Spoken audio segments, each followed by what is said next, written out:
Agora você ouve uma palavra de vida com o pastor Érico Rodolfo Bussinger.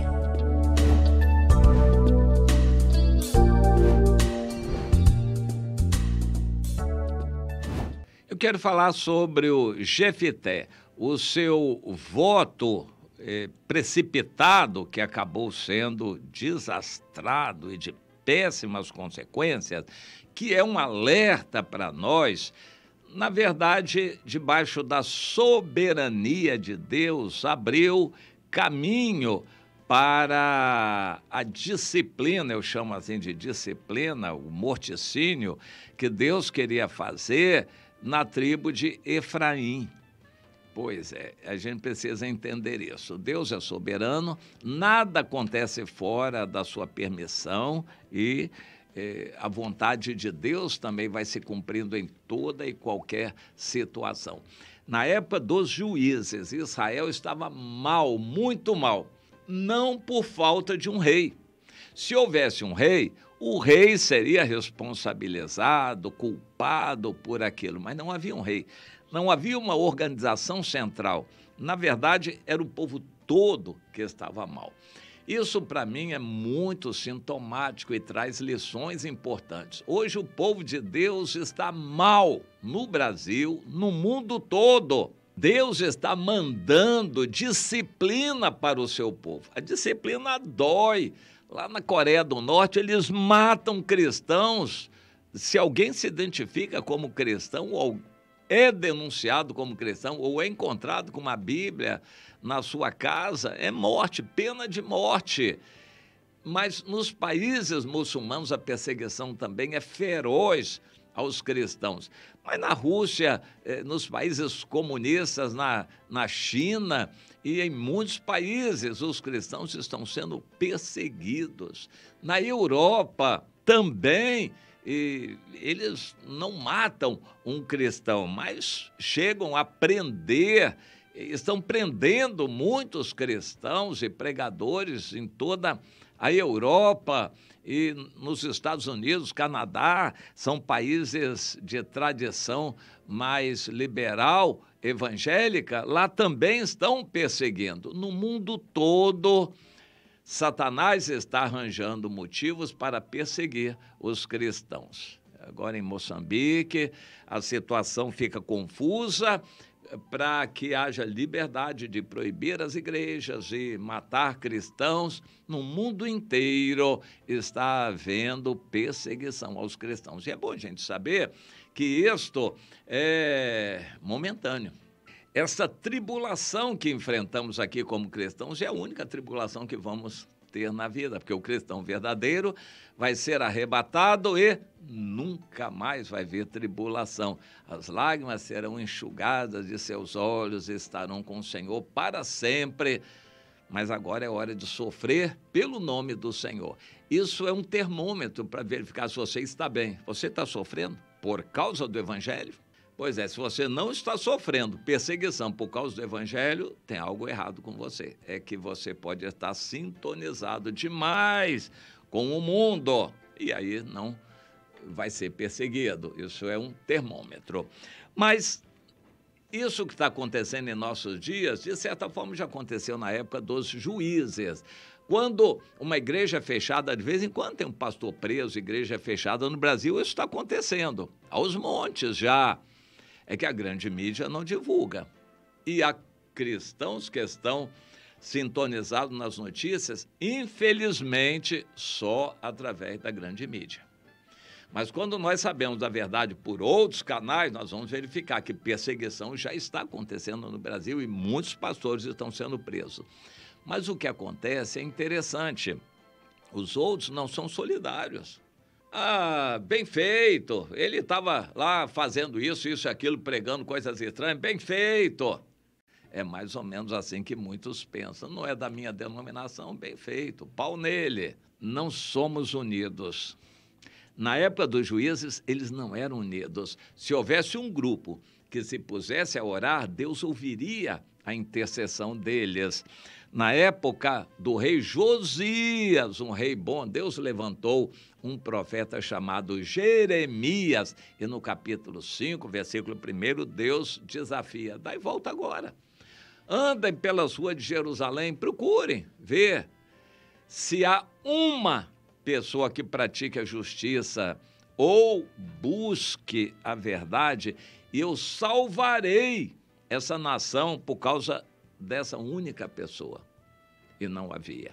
E Deus teve mais tarde que destruir aquela cidade, o templo, a nação e os poucos. Para a preservação da raça e da Bíblia, Deus levou para o cativeiro. Não havia um sequer. Na época dos juízes não havia gente que prestasse. Interessante, não havia gente que prestasse. Todos tinham se corrompido. Eu vou repetir. Não havia rei em Israel. Se houvesse, ele seria o culpado diante de Deus. Mas como não havia rei, era o povo todo que estava contaminado. O povo todo estava contaminado. Se houvesse alguém que buscasse a Deus, então Deus seria propício ao restante. Isso é o princípio do sacerdócio. Poucos oram e Deus abençoa a igreja inteira. Não é necessário que a igreja inteira esteja em oração e, infelizmente, isso nunca vai acontecer. Uma igreja inteira, espiritual, gente que ora e que busca a Deus, nem sonhar, isso não acontece, não existe isso. Mas uns poucos na igreja orando e buscando a Deus, o Senhor abençoa a igreja toda. Esse é o princípio do sacerdócio, que tinha que funcionar na época dos juízes. Mas os próprios sacerdotes se corrompiam. Não havia quem prestasse na época dos juízes. Bom, eu quero falar do Jefité, no capítulo 11. O Jefité também não prestava, era um bandido, digamos assim. Mas que pelas circunstâncias, escrevendo certo por linhas tortas, na soberania de Deus, o Senhor preservou o Jefité como um bandido e o usou como ele era. Deus usou o Jefité como ele era. Era um filho bastardo, filho de prostituição, e foi expulso de casa pelos irmãos, por isso ele suou e ralou na vida, e se juntou a outros, e formou um bando, e se tornou líder. Ele exercitou a liderança, liderando um bando de bandidos. E foi assim que ele exercitou a liderança. Bom, por causa disso, quando o povo foi ameaçado, atacado, os de lá do Jordão, os gileaditas, foram ameaçados, eles precisavam de um líder para liderá-los na guerra. E não tendo outro, eles foram chamar o Jefté. O Jefté disse: o quê? Vocês me rejeitaram? E agora me querem com vocês? Não, é por isso mesmo, nós somos arrependidos e precisamos. E venha, lute por nós. Ah, é? Mas se eu lutar, vocês vão me atender? Sim, nós vamos ser submissos a você, nós vamos obedecer a você. Então pode lutar por nós. Então o Jefté disse: então está feito o pacto aqui. Eu vou lutar. Se Deus nos der vitória, eu vou ser chefe de vocês aí, tá certo? Então tá certo, concordaram. Bom, o Jefté estava tão mal espiritualmente, o povo inteiro estava mal, quanto mais ele que era um bandido, né? Pior ainda. Mas ele, querendo agradar a Deus, fez um voto louco, tolo, precipitado. A gente tem que tomar muito cuidado. Em nossos dias, proliferam igrejas de comércio religioso. Igrejas para gente que está mal. A pessoa vive uma vida toda errada, a família destroçada, a pessoa desonesta, bebendo, viciada, mas ele quer a bênção de Deus. Então, por alguma razão, fica doente ou qualquer perigo de morte, ele vai para uma igreja dessas, igreja comercial, fazer campanha, vai fazer uma campanha, uma jornada de oração e deixa muito dinheiro lá de oferta para Deus atendê-lo. O Jefté fez mais ou menos isso. Senhor, vou fazer um voto, se o Senhor me der vitória nessa guerra, quem primeiro aparecer na minha casa eu vou sacrificar ao Senhor em holocausto. Fez um voto. Foi um voto louco esse. E quem saiu foi a filha única que ele tinha. E ele disse, eu fiz voto a Deus, não vou voltar atrás. E sacrificou, matou a filha.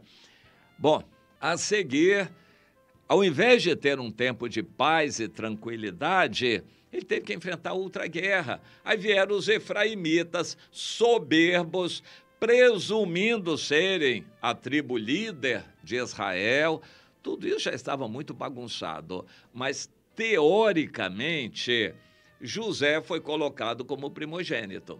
José teve 2 filhos, Manassés e Efraim, mas o Efraim mais novo passou na frente do Manassés na bênção de Jacó e foi considerado, então, o primogênito Efraim e foi a tribo líder de Israel. A tribo mais forte foi Judá, mas Efraim era a tribo líder.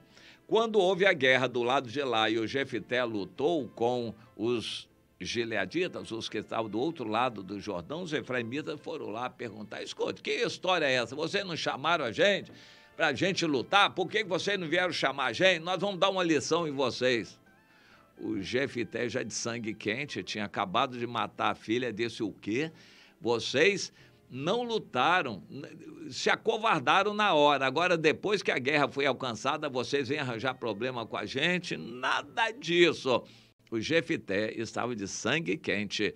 Não era para ter encarado uma guerra dessas, uma guerra fratricida, para matar irmãos. Isso era típico da época dos juízes, horrível.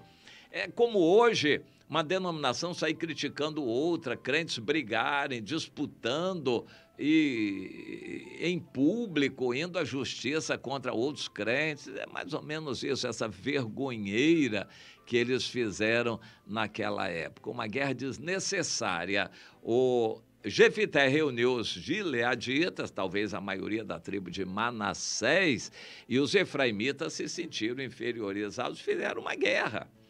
Mas, como eles não estavam bem motivados para a guerra, não tinha razão, uma guerra desnecessária, apenas para satisfazer a vaidade de alguns líderes de Efraim.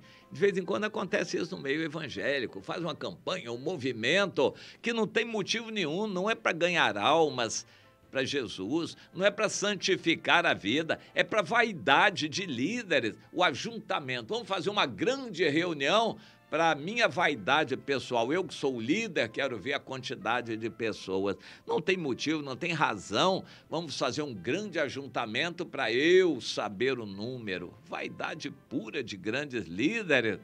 E foi o que aconteceu. Os líderes de Efraim partiram para aquela guerra. Deus deu vitória ao Jefité, não porque ele fosse bonzinho, não porque ele fosse maravilhoso, e não era, mas porque Efraim precisava de uma lição. Em uma situação dessas, a tribo de Benjamim foi praticamente extinta, sobrou um pouquinho só para preservar a tribo, mas a maior parte morreu. E aqui, grande parte dos homens da tribo de Efraim morreu também, porque era uma disciplina. Aqueles efraimitas eram soberbos, estavam longe de Deus, e por causa disso Deus permitiu que aquela guerra acontecesse. E Deus fez com que a morte da filha do Jefité, que tinha acontecido pouco antes, esquentasse o sangue do Jefité. Aquela guerra o Jefité deve ter feito com muita vontade, matando os efraimitas com muita vontade. E depois os efraimitas começaram a fingir que eram de lá. Eles diziam, não adianta, o sotaque denuncia, fala Chibolete aí, Cibolete, aí se denunciava e matavam. O Jefité fez uma matança, porque era do intuito dele, preste atenção, Deus não mandou.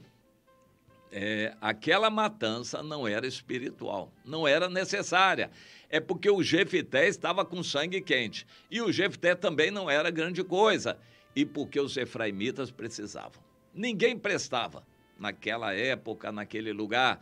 Os efraimitas precisavam levar uma lição. Então Deus permitiu que o sangue do Jefité se esquentasse para que aquela lição fosse dada a Efraim. Você entende isso? Coisas e coisas que acontecem todas debaixo da permissão de Deus, porque são necessárias. Hoje, milhões de cristãos estão sendo perseguidos no mundo porque eles eram cristãos acomodados. Então, Deus está movendo a perseguição sobre eles para que eles se voltem para Deus. Estamos nas vésperas do arrebatamento e a maneira que Deus está arranjando de sacudir os cristãos: perseguição.